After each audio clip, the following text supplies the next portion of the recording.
I'm on set. Where you from, man? India. India? Kerala. And who is the other guy? Where you from? Pakistan. Get out of here. Diplomatic ताल्लुकात आपके कई सारे लोगों से हो सकती है, पर किसी से पर्सनल दोस्ती हो जाती है। शिंजो अबे साहब वो एक शख्सियत थी जिनके हमारे साथ पर्सनल दोस्ती थी, और ये पूरा ही चैप्टर है।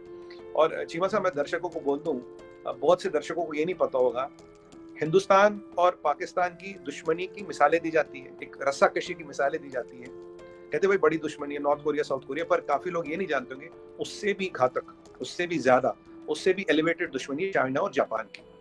ये काफी लोग नहीं जानते। मैं दोनों जगह काफी घूमा हूँ, तो मैंने ये जो दुश्मनी है, जो वो बात है ना, ये केमिस्ट्री ना मिलना, ये लोगों के लेवल पे है, पॉलिटिशियंस के लेवल पे नहीं है, लोगों के लेवल पे है थी ये जापान में। तो सीपैक एज द जैसे आपने जिक्र किया, it's a flagship project of the belt and road initiative, और जो कि चाइनीज प्रेसिडेंट शी जिनपिंग का एक विजन है कि मोर देन 60 कंट्रीज को वो थ्रू बेल्ट एंड रोड, जो एंशिएंट सिल्क रूट था, उसको भी रिवाइव करेंगे और नए रूट्स क्रिएट करेंगे, connecting the Southeast Asia and China and with Central Asia and then all the way to Europe, and we will protect our Chinese brothers in Pakistan with our blood. फिर जो मुकाबला होने जा रहा है election का पंजाब के अंदर, ये कई लिहाज से बहुत इंपॉर्टेंट है। एक तो ये कि पीटीआई की सारी प्रोजेक्शन पिछले 4 साल में ये थी कि मुस्लिम लीग के साथ अब कोई नहीं खड़ा। शेख रशीद साहब जैसे भोंपू जो हैं, वो ये कहते थे कि मुड़ के देखेंगे शहबाज शरीफ नवाज शरीफ तो पीछे 4 बंदे नहीं खड़े होंगे। वो सारी मिथ ज़मीं बोस हो चुकी है। तो भट्टी साहब ने बिल्कुल ठीक फरमाया। पिछले 74-75 साल में माजी में जो भी ज़िमनी इलेक्शन हुए, उसमें कोई हुकूमत एक बता दें, वो पीपल्स पार्टी की हो, मुस्लिम लीग नून की हो, पीटीआई की हो, कि जिसने अपने मसाइल को इस्तेमाल ना किया। हाय फ्रेंड्स, स्वागत है आपका रैंडम न्यूज़ दुनिया चैनल पर। आज हम देखेंगे 3 चीज़ के बारे में: इंडिया जापान रिलेशंस, सीपैक और पाकिस्तान में इलेक्शन में क्या होगा उसके बारे में। चैनल को सब्सक्राइब नहीं किया है तो कर लीजिएगा।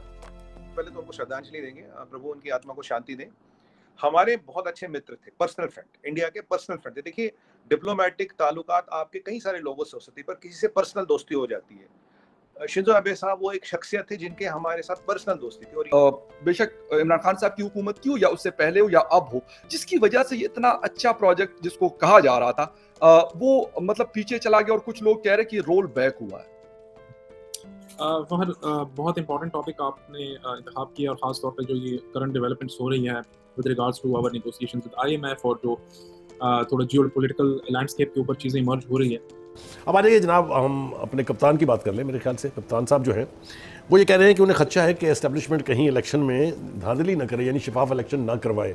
अगर तो ये बात वो अपने किसी तजर्बे पर कह रहे हैं तो उसको भूल जाए। अब कोई तजर्बा अब ना रिपीट होने जा रहा है, ना उनकी ख्वाहिशात के मुताबिक कुछ भी होने जा रहा है। तो ये इल्ज़ाम तराशी अब इसलिए नहीं है कि उनके पास कोई सबूत है कि फ़ौज जो है या एस्टेब्लिशमेंट जो है वो मुदाखलत करती है इलेक्शन में, बल्कि ये उनकी नविश्ता दीवार लिखी हुई शिकस्त जो है, जिसको वो एंटिसिपेट कर रहे हैं, चाहे वो पंजाब है, चाहे वो उसके बाद होने वाली जनरल इलेक्शन है। उनका ख्याल ये है, उनको ये लग रहा है, उनके ग्राउंड पर जो सिचुएशन है उससे उन्हें दिखाई दे रहा है ये कि सूरत हाल उनके हक़ में सॉरी होने नहीं जा रही है। और अगर ये दोस्ती शुरू होती है जब मोदी जी गुजरात के सीएम थे और तब वो जापान गए थे, तब से वो दोस्ती की शुरुआत होती है। करीब 20-25 साल की ये दोस्ती है। तब वो मोदी जी भी सीएम थे, वो भी मिनिस्टर थे, इतने दोनों मतलब प्राइम मिनिस्टर नहीं थे, पर ये दोस्ती का आगाज तब मिला, केमिस्ट्री तब मिली, माइंडसेट तब मिला, थॉट प्रोसेस तब मिला। विद टाइम आप जानते हैं कि सबसे लॉन्गेस्ट सर्विंग जापानीज पीएम रहे। इससे पहले जापान में तो होता था कि आज ये स्कैंडल हो गया, पीएम बदल गया, आज ये सेक्स टैंक स्कैंडल हो गया, आज ये फाइनेंशियल स्कैंडल हो गया। जापान के सीएम तो ऐसे बदलते थे जैसे हमारे यहाँ मौसम बदलते, पता ही नहीं रहता था जापान का सीएम कब बदले। तो सीपैक एज द जैसे आपने जिक्र किया, it's a flagship project of the belt and road initiative, और जो कि चाइनीज प्रेसिडेंट शी जिनपिंग का एक विजन है कि मोर देन 60 कंट्रीज को वो थ्रू बेल्ट एंड रोड, जो एंशिएंट सिल्क रूट था, उसको भी रिवाइव करेंगे और नए रूट्स क्रिएट करेंगे, connecting the Southeast Asia and China and with Central Asia and then all the way to Europe and to हुई हैं। आज तक भी पाकिस्तान मुस्लिम लीग नून के MPA MNA इंटैक्ट हैं तमाम तरह प्रेशर्स के बावजूद। ये उनको कोई मैं कम्प्लीमेंट देने की कोशिश नहीं कर रहा, मैं हकायक बता रहा हूँ आपको, या मुझे नाम ले दे के फलां जो है, बल्कि जो नाराज़ हो गए थे या नाराज़ कर दिए गए थे उनकी भी वापसी हो गई है। मीना, ये जो ज़िमनी इलेक्शन हम इसे कह रहे हैं ना, ये किसी भी पाकिस्तान के माजी के जनरल इलेक्शन से ज़्यादा अहम है। अब अहम क्यों है?